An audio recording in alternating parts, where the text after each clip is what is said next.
Tonight, a major national security breach.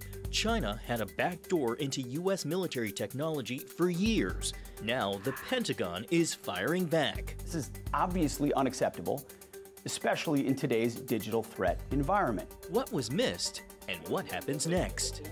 Plus, a new chapter in the Epstein saga. Convicted co-conspirator Ghislaine Maxwell sits down with the Justice Department as pressure builds to unseal the Epstein files and expose the powerful names inside. And stopping wildfires before they even start. We managed to detect fires based on their unique sound signature within minutes. The new Israeli technology that could save homes and lives in America. All this and more tonight on Faith Nation.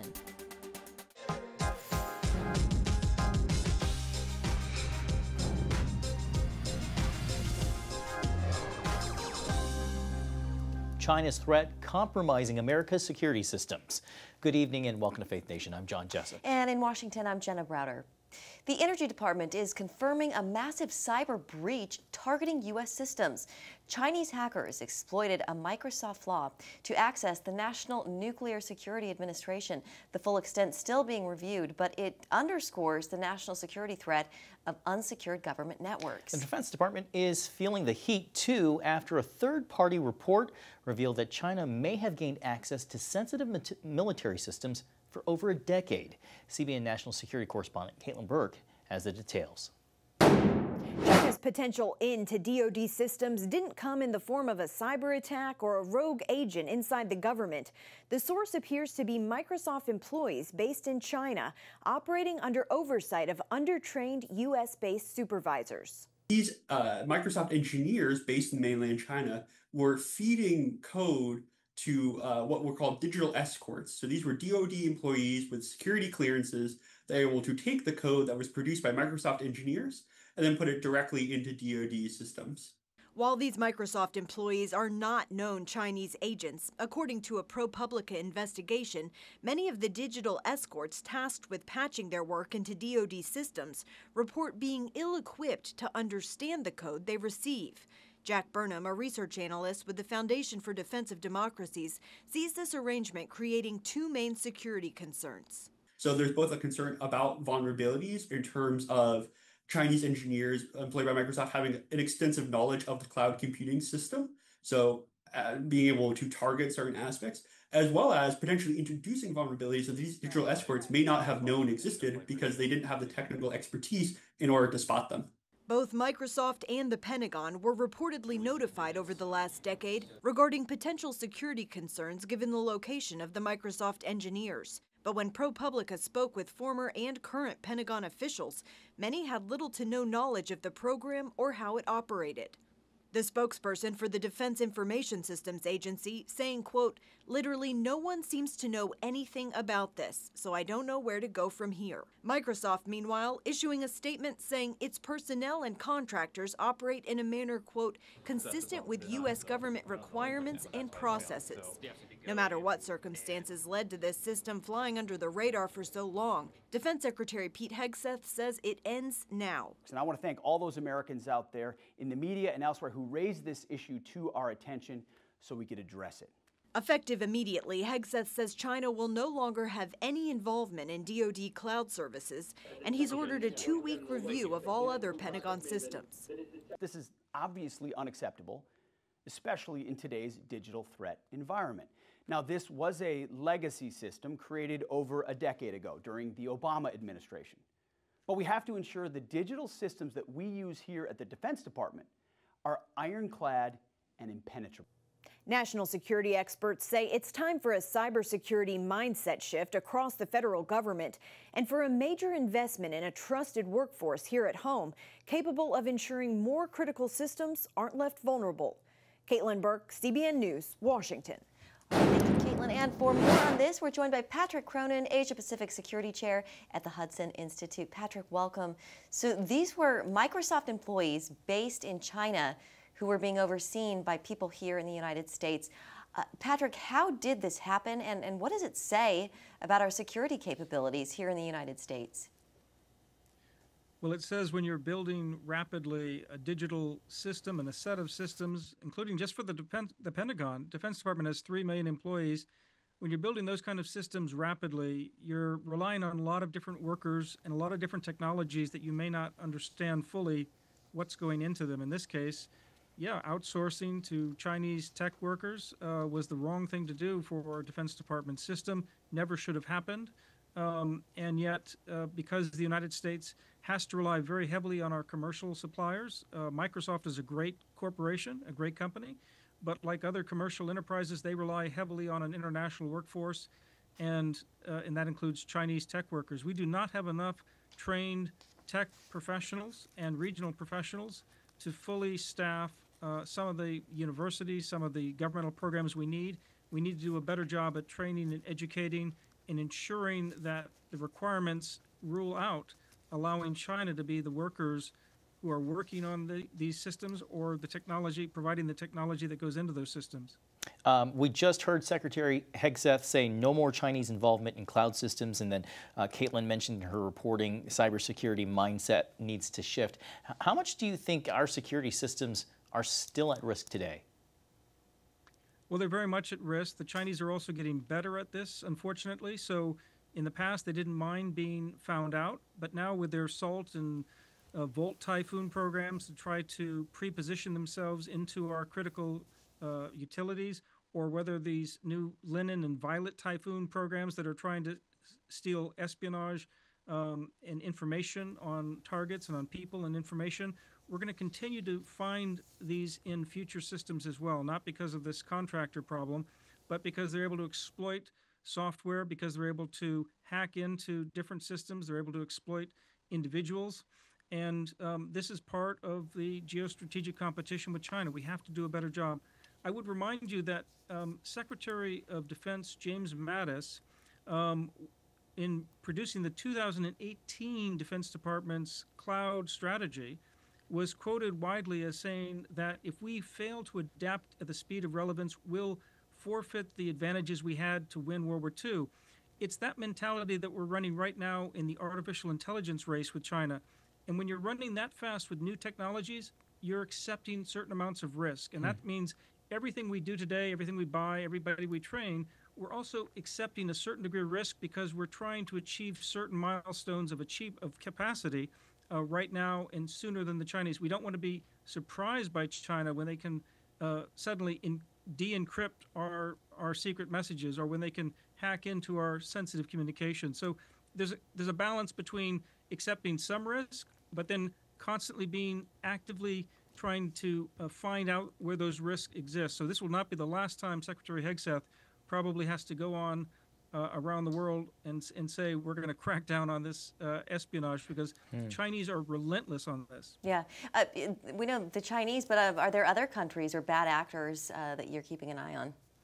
Well, yes, the whole crink axis of upheaval, if you will, in terms of China, Russia, Iran, North Korea, they're the most likely bad actors. All of them are involved in these issues. North Korea specializes in trying to raise illicit funds so they can fund their weapons of mass destruction. Russia likes to disrupt these programs broadly, and Iran as well is trying to find intelligence on anything related to the Middle East. So all of them are problems, but China has the biggest growing capacity that we have to be concerned about. All right, Patrick Cronin with the Hudson Institute, thank you so much for your expertise on this and for joining us this evening. Thank you, Patrick. Well, a major player in the Jeffrey Epstein saga spoke with the Justice Department today.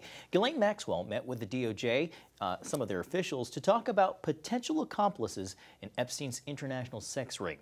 As the drama surrounding unreleased documents reaches new heights, the chasm among lawmakers is also growing. CBN's Michelle London joins us now to discuss the ongoing drama. London.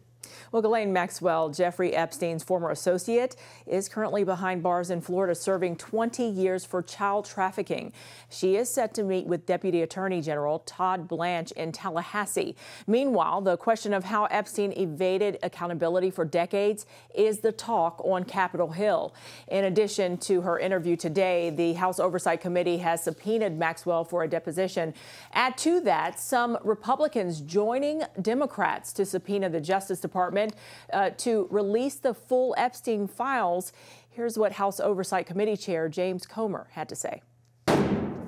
So I told Speaker Johnson last week, if we were in session this week, that Republicans on the Oversight Committee were going to move to be more aggressive in trying to get transparency with the Epstein files. So we did that, and I think that's what the American people want. We're not doing that for any political reasons. When we go home and listen to our constituents, they're very interested in the Epstein files, but they're very interested in the AutoPin scandal as well. So that's what I'm going to go in here.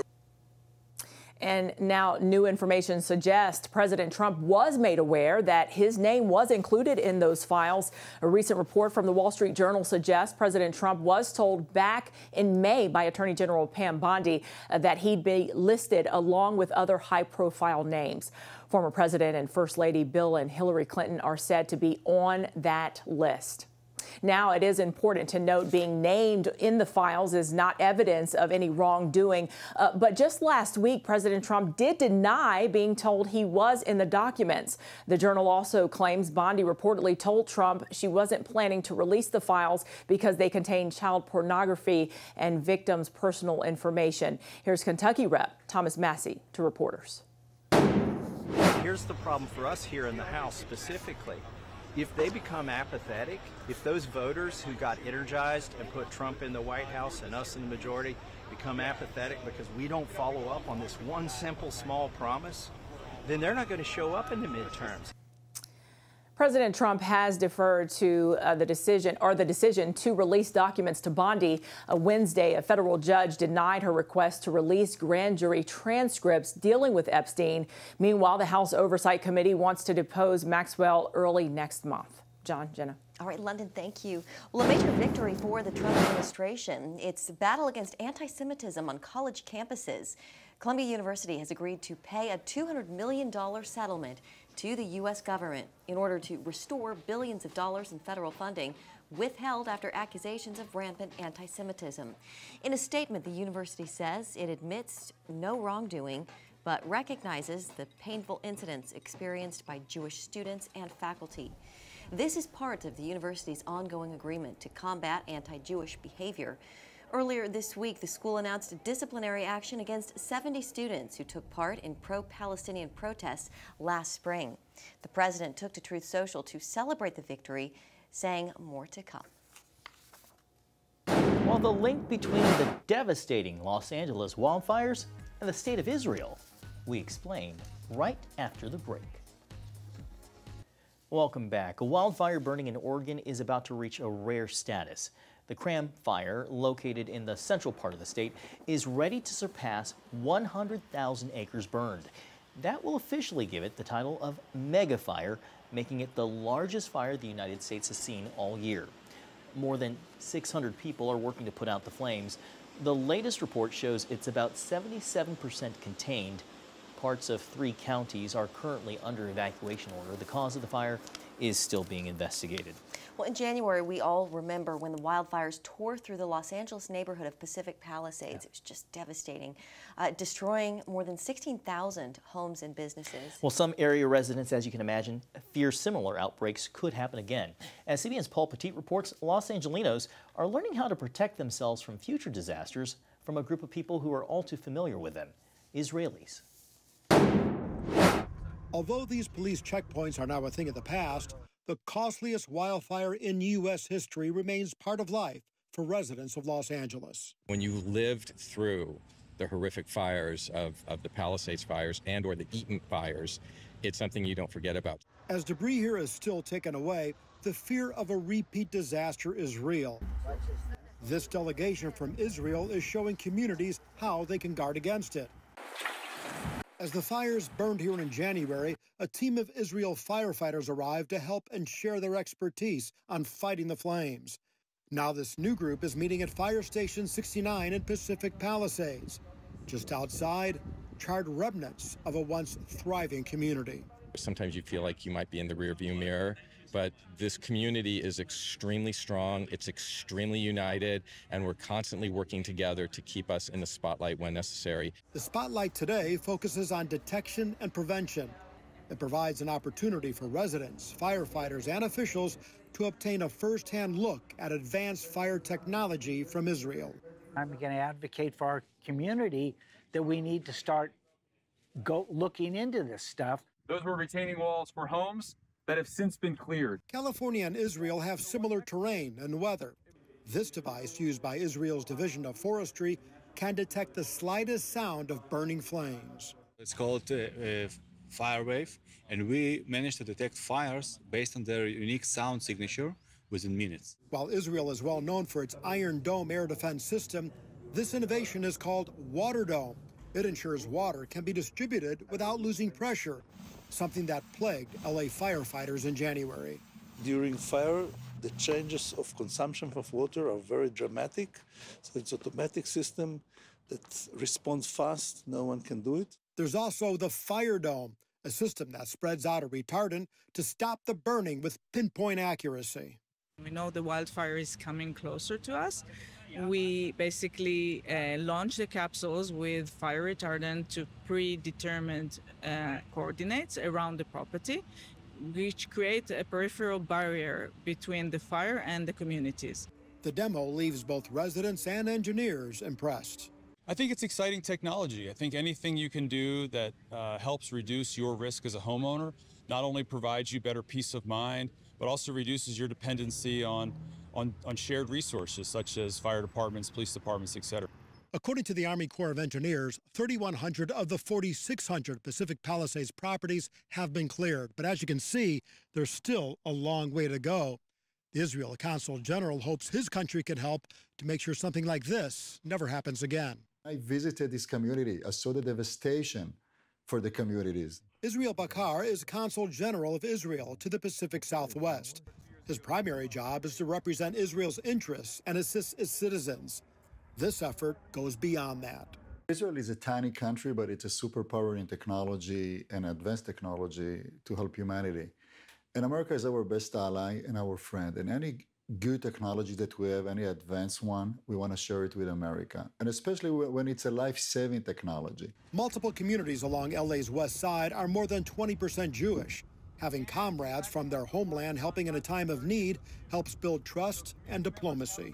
On the one hand, we hold the values of the Old Testament. On the other hand, we hold the values of democracy and moving forward with the right technology, with Western values. And that's exactly the Judeo-Christian alliance. Several assemblymen and U.S. congressmen are also interested in this Israeli technology. Together with firefighters, residents, and area officials, they're hoping this alliance could help keep California fireproof. We're going to rebuild, we're going to come back, but we want to come back with resiliency. In Los Angeles, Paul Petit, CBN News. Up next, from silly songs to saving souls, the value of vacation Bible schools.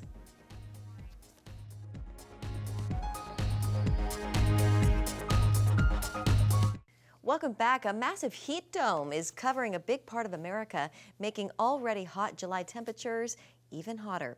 According to AccuWeather, at least 100 million Americans will see temperatures approaching 100 degrees, with even higher heat indexes.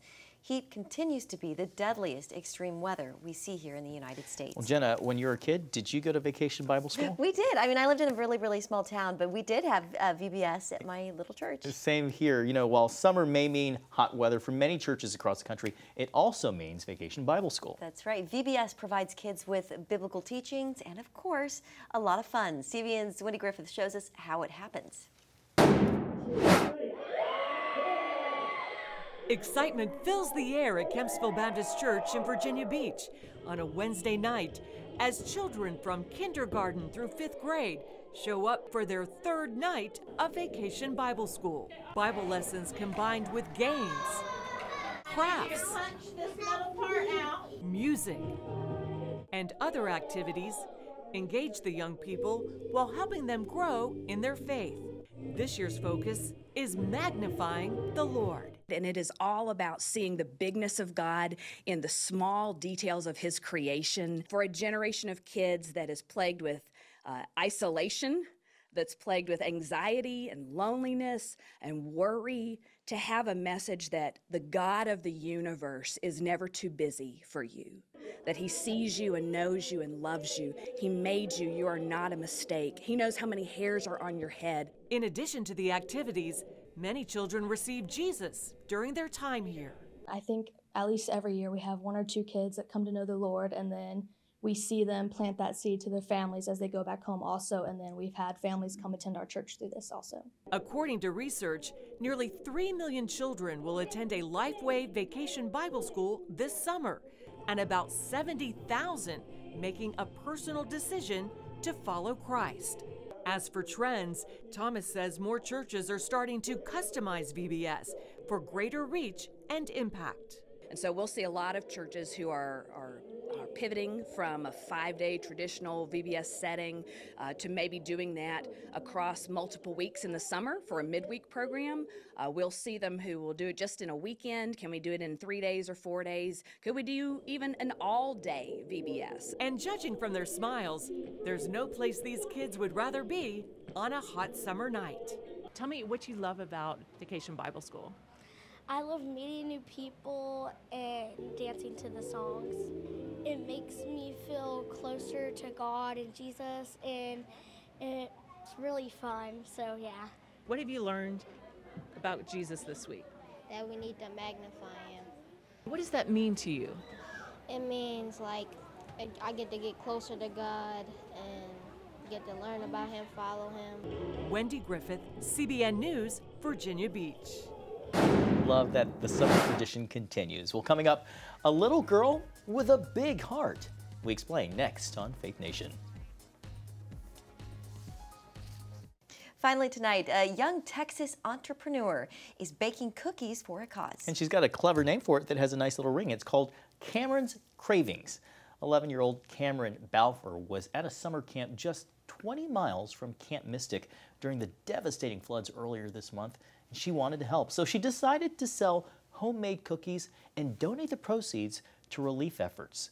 The 6th grader has knocked out 27 batches of more than 1,000 cookies, collecting over $4,000. Cameron is also hosting a pop-up shop in the Houston area this weekend. Little girl, as indeed we said earlier, with a big heart. Yeah, a big heart and a bright future. Absolutely. Yeah. Now I'm hungry. Thanks for watching. Have a great night. I feel like if we had the